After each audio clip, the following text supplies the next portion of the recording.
the individual religions still remaining, that we would all be in agreement, we'd be unified? Or is the whole world supposed to line up Baha'i? Maybe in a golden age.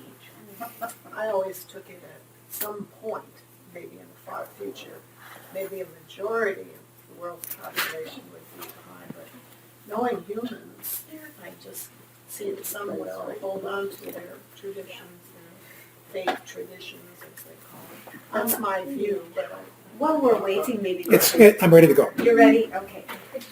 Could you start reading? Well, actually, I think we need a little introduction because it Yeah. shifts here. So could you do that? So from here on, we're going to be following the story of two people who are actually accompanying each other. Okay?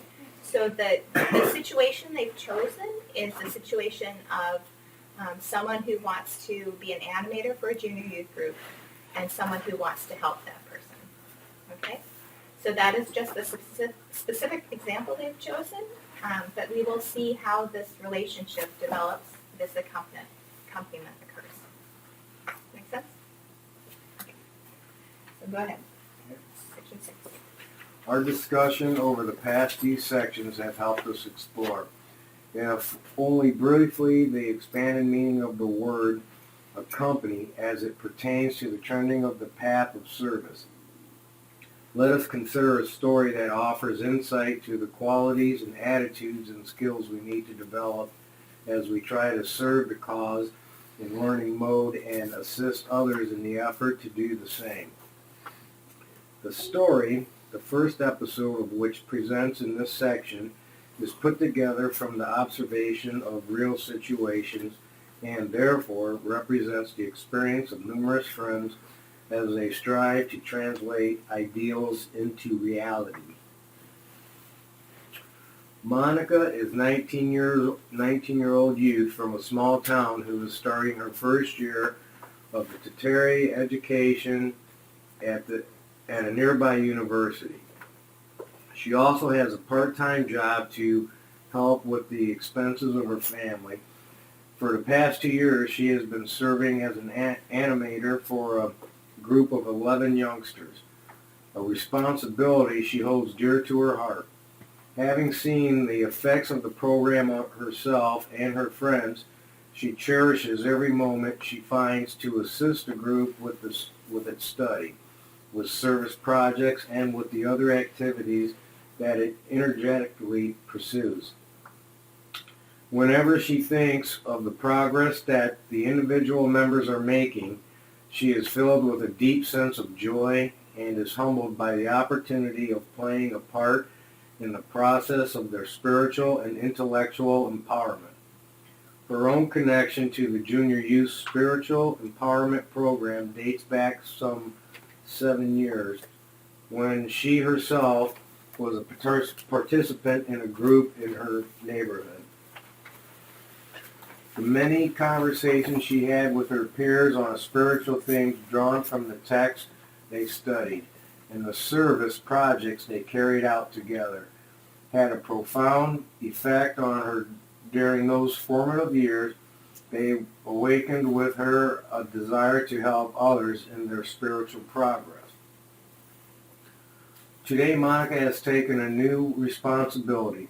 During a reflection gathering of animators, the cluster coordinator of the Junior Youth Program, Andres, announced that a number of youths who had just completed the study of Book 5 were eager to start serving as animators. Since one of them, Rodrigo, lives relatively close to Monica, she was asked whether she could accompany him in his endeavor to form a group and help its members begin the activities required by the Junior Youth Spiritual Empowerment Program. Although not fully confident in her ability to do justice to the task, Monica had decided to put her trust in God and to do her best to accompany Rodrigo on his path to service. She actually remembers him from the gathering held some months ago when he and his friends were first invited to practice in community building efforts in the cluster. During their initial discussion, Monica finds that Rodrigo knows some junior youth in his neighborhood, whom he occasionally meets in the park. He mentions that while studying Book 5, he thought about them and wondered how he could describe the program in a way that would attract their attention. Monica encourages Rodrigo to pursue this idea and offers to go with him to meet the junior youth. On that day of the meeting it is to take place, Monica and Rodrigo get together to discuss what they could say to the group.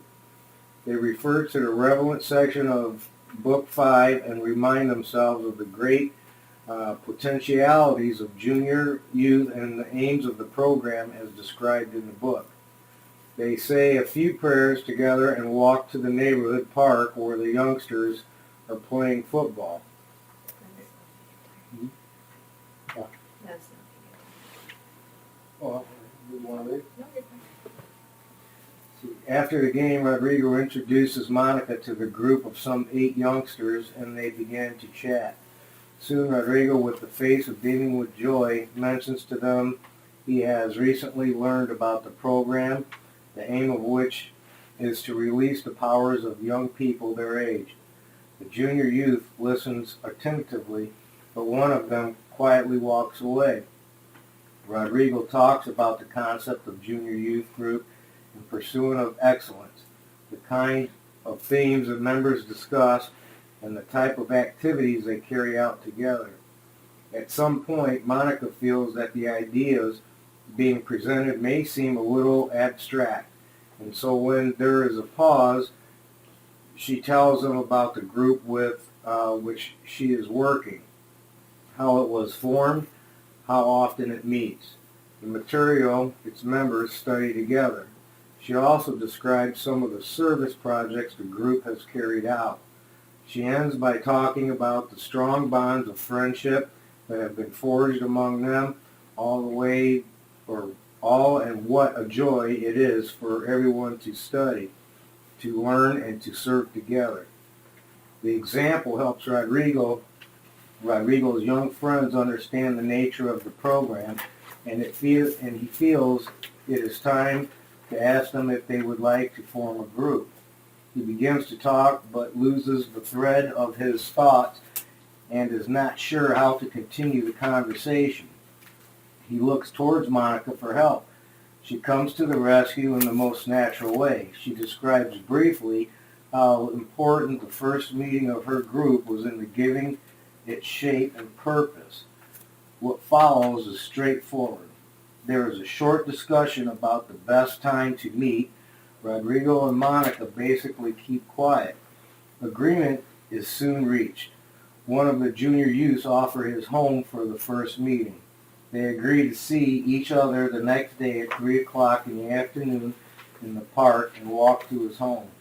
Some express the hope of bringing 1 or 2 of their friends who they think would also be interested in the program.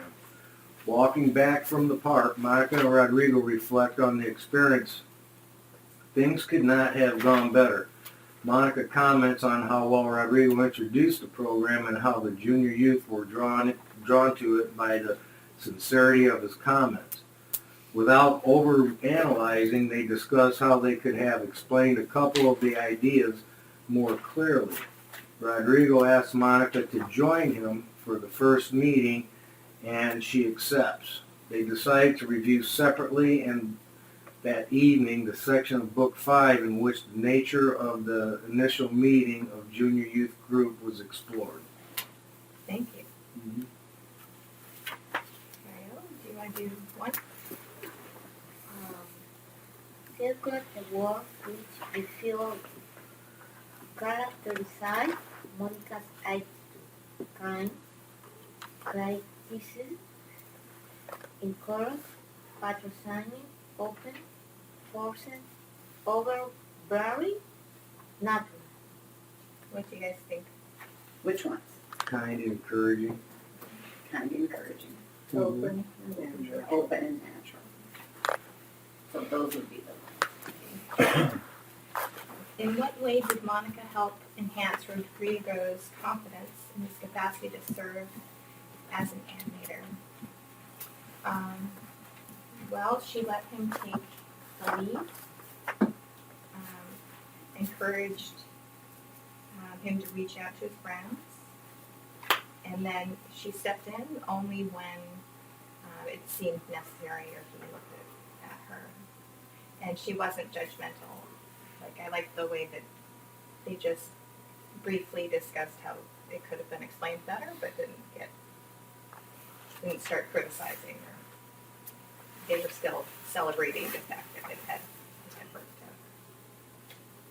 Well, I think it's interesting. It kind of reminded me of the way that Marcia accompanied you in producing a newsletter, right? Marcia had some experience, some years, and she did that accompaniment.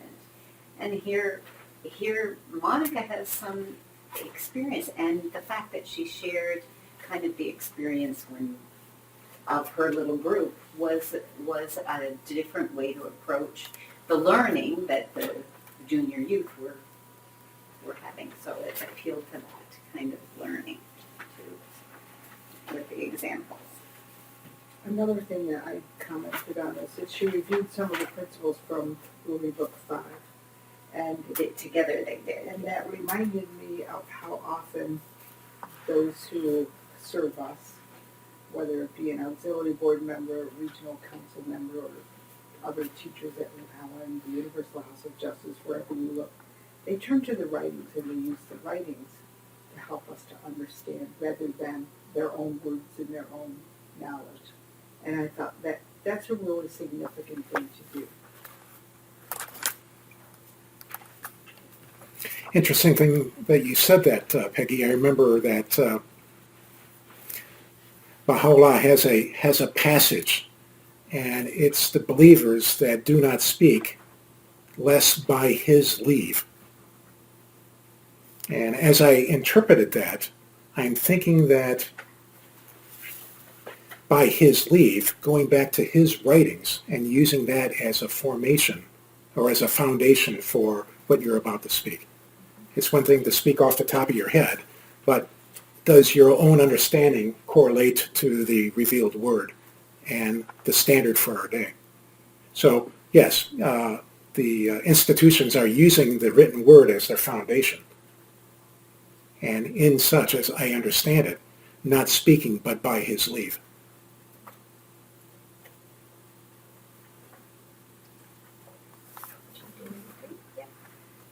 How different would the outcome of the visit have been if Monica had any of the following thoughts?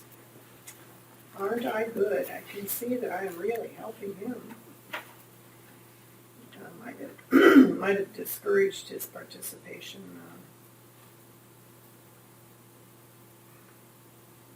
And he possibly could have mirrored her own attitudes too. B, look at him, he really doesn't know what he's doing. Good thing I came along.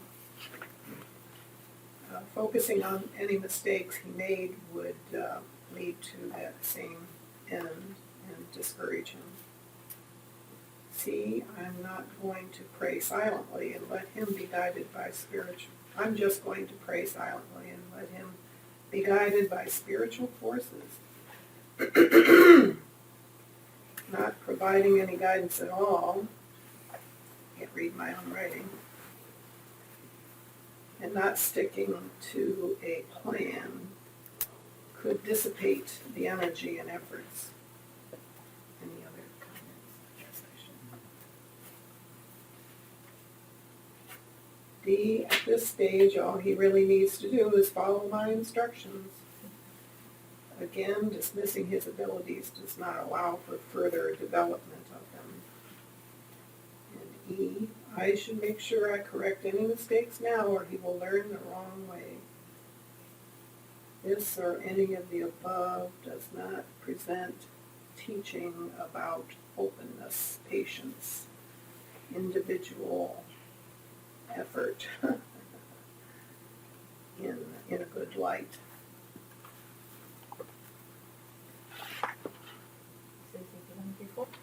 How, Oh, hold on. I keep missing you, I'm sorry. yeah, number 4.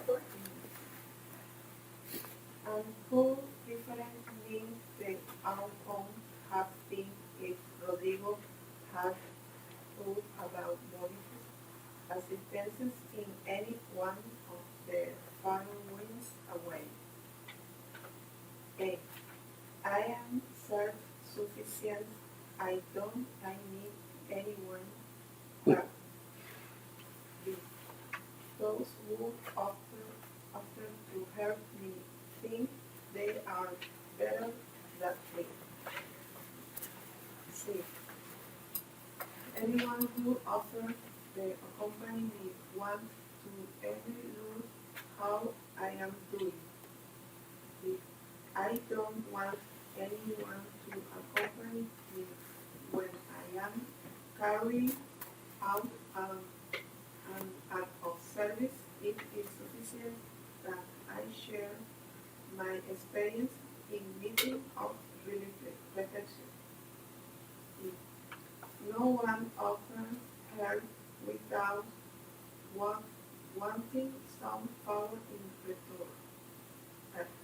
I don't want to be taught by others who to serve. I don't want to be joined by others. Does anyone have thoughts about what? Definitely had a negative outcome. Yeah. You know?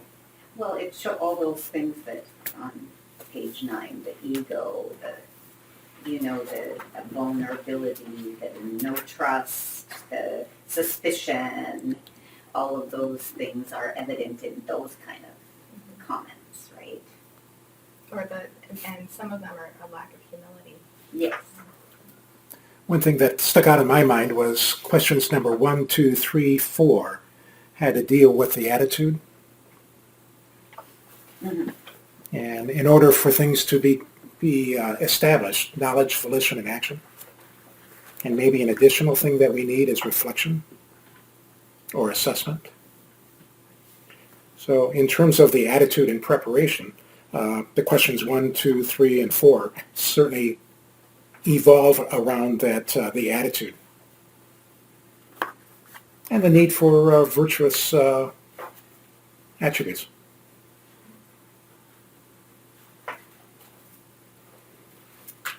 How important was the discussion that took place between Monica and Rodrigo before they went to meet the junior youth? How effective would they have been if they had gone to the park without any preparation? Discuss in your group the disadvantages of both the lack of preparation and over-preparation in certain circumstances. Any thoughts? John mentioned the afterwards, the reflection, and I think they did that too by saying, come and, join me next time and so on. But how about how they did in preparation? Does anybody have thoughts? They pray, yeah. They pray. Saying prayer, turning to God. Also, I'm looking at number 5 as being the applying of a culture of learning that leads to knowledge. Peggy, you were going to say The something? preparation helped Rodrigo to have confidence. And the expectation of perfection in their preparations may have delayed starting and undermined both the endeavor and the confidence. And they needed to be on the same page. They needed that unity, which is what talking beforehand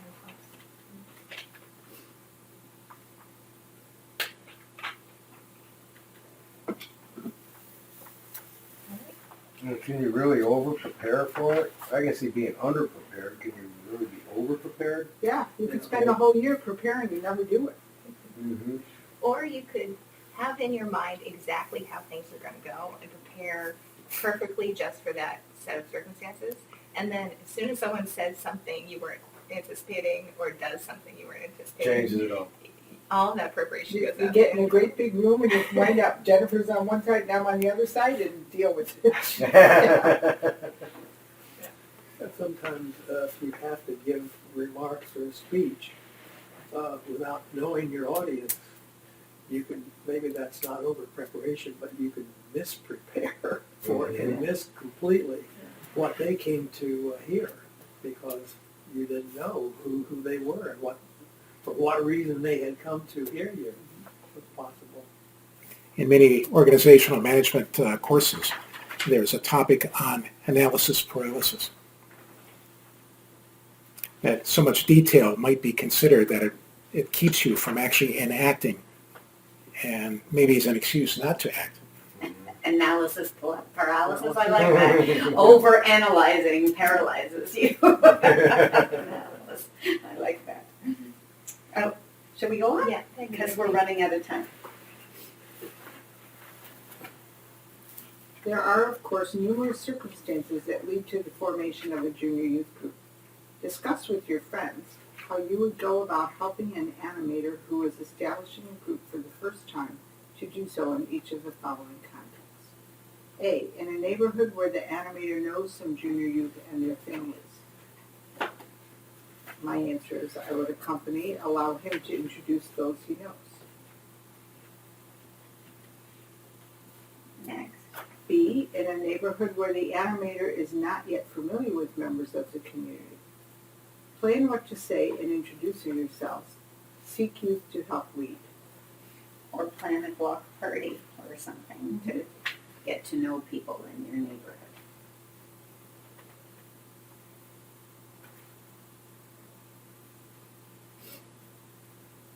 Among the young members of the animator's extended family or close friends, offer to co-animate, bringing a new perspective and energy, maybe even some other friends.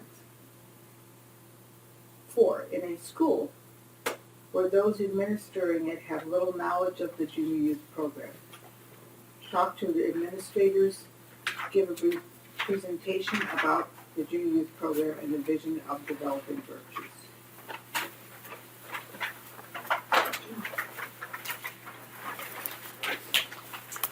And this is happening in public schools around our country. Just know that this junior youth empowerment program in private schools and but also in public schools, and so that example of going into the school and meeting with the administrators. Joshua, my son-in-law, teaches in a school where the Baha'is, as a team, whatever, it wasn't him. It's a middle school, and discussed, and one of the after-school activities that children can participate in is the Junior Youth Empowerment Program, and there are junior youth that are coming from the school. And he was asked from whoever was animating the group to come and do some dramatic, theater games and stuff with the group too, as part of what they do sometimes. So these are happening, and these are state-funded schools. So just think, it's possible, because the goals of the Junior Youth Empowerment Program are not for all you children to become Baha'is, right? I mean, it's not. It's to transform, help with the transformation of society. So. I thought of Red Grammer, and what he did in all of the schools in which he received an invitation. The teachers really loved to have him come in and sing and talk about. He's still doing it around the country. He's still doing it. Yeah. So I suggest that we read question 7, but then have it as homework, that we think about it, because it's asking what we would do in our own community.